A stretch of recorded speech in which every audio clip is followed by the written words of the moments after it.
everyone, this is Brett Endy's the Dog Savant, dogtrainingla.com. So this is a two-part video. First of all, it's a very exciting day. I have a new dog. I adopted Minnie the Yorkie. You might have seen a quick video I put up today on Facebook with her and my dog Boo, working alongside each other day one, doing a great job. But I also, it opened my eyes to a lot of things. I now am a little dog owner, and boy, are people different towards you and your dog when you have a little guy versus when you're walking around with a big Rottweiler, which could be a good and a bad thing. I already went to a little pet shop just to take her around. We went to a dog park just to see how she is socially, and I'm already seeing the, short of, calling it nauseating, the very disappointing reactions people are giving me in terms of the interpretation of this dog's behaviors, good or bad, and their response to it. I'll give you a couple instances, and this is what I've pinpointed over many years of being a problem behavior specialist and getting results in fixing the dogs that have issues that humans created. So I'd like to think they have a pretty good take in terms of how a dog needs to be communicated with and handled, especially a dog that has potential issues. Now Minnie, her owners originally had called me because she was getting very hyper. She was really not listening. She's really young. She's only 8 months old, but she's a little driven dog. She's very smart, very hypersensitive, and because she's cute, she had already been making the wrong associations in terms of when she first sees people or new situations, she was rewarded for being overstimulated, which was driving her to be impulsive, not listen, jump, overreact, and just have a general state of discontent. Now what we have to do is, of course, show her an alternative way of getting through a day and navigating her inner workings by making these new, calm, more objective associations to get the same outcome, to get rewarded, to get attention, to get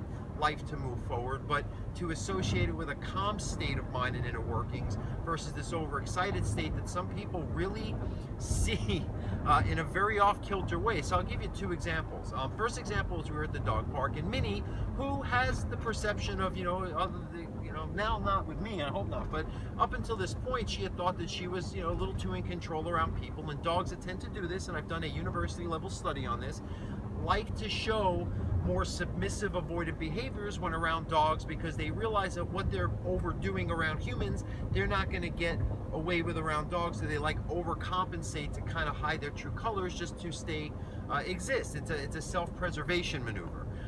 And of course, what a lot of people do when the dog goes to the dog park to avoid dealing with the other dogs, actually to control the situations, they go hide under humans because humans are either what they're more used to or humans are just easier to deal with. Well, of course, we have this one lady who I won't, explain how she appeared to me, but seemed like a very undisciplined individual. And of course, she's the one that the dog runs to because that is the most imbalanced, weak energy in a human in the park. And they tend to know that, and hiding behind her legs, jumping up on her lap. And I'm asking her, could you please not pet her when she does that, because we're trying to teach her to be more social and not be rewarded for this avoidant behavior around dogs, because we want her to get over that enough to start acclimating and interacting with the dogs in a proper, healthy, and balanced way. Boy, did we get huffy and puffy over that. So, again, it's people, even when they hear the reality, I explain it. I think I have a knack for articulating a dog's experience, especially a dog that has certain training needs in their experience. People still don't want to hear it. So let's fast forward about an hour later. I took Miss Minnie. I wanted to just go to the pet shop and take her there, socialize her a little bit, and even just see, I'm a new daddy, so I wanted to see if we can get her a new item, just to welcome her to the family. And she meets some of the people who work there, and it seems like everyone at this one pet shop is a trainer because they're all walking around with treat pouches. And what I found was, oh, can I pet your dog? Sure, but we're training her. Can you please make sure she's calm and sitting before you reach down to pet her, or just talk to her because that touch might just set her over the edge and she's not ready for that. Every time the lady goes to reach down, and I'm, pushing on the dog's butt, showing her how to focus, tapping the leash, and the lady's looking at me like I'm doing something wrong to this dog. It's like, well, how about if I go get a treat and that'll help? I'm like, how? Okay, how in God's mind do you see that a dog that is getting overstimulated and revved up, by giving it a reward, that's going to help the cause that we have, as far as making it calm, not reactive, not jumping, and not impulsive when a person first presents itself to them. Again, if you understand sensory processing and how conditioning and even reward-based systems work, your timing is only giving the dog the opposite message that you're trying to communicate. And what I find is a lot of these people, because they don't have anything internally to provide for this dogs in terms of being able to connect and communicate, they just are reaching for this crutch right away. It's like where their mind goes to is, let's just find an external solution.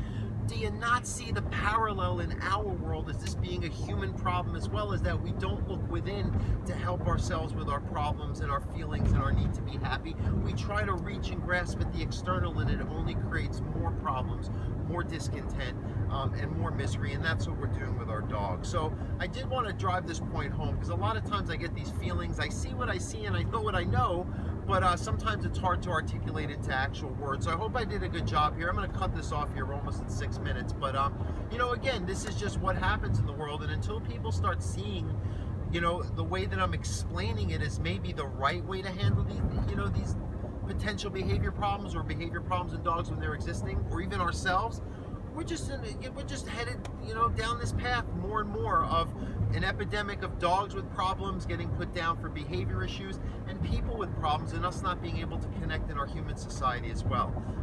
So again, thanks for watching. Thanks for letting me rant here a little bit, because this is real important stuff, and now I'm living it with my own dog, you know, and I see it with my own eyes from a very new perspective. Have a great day and love your dog.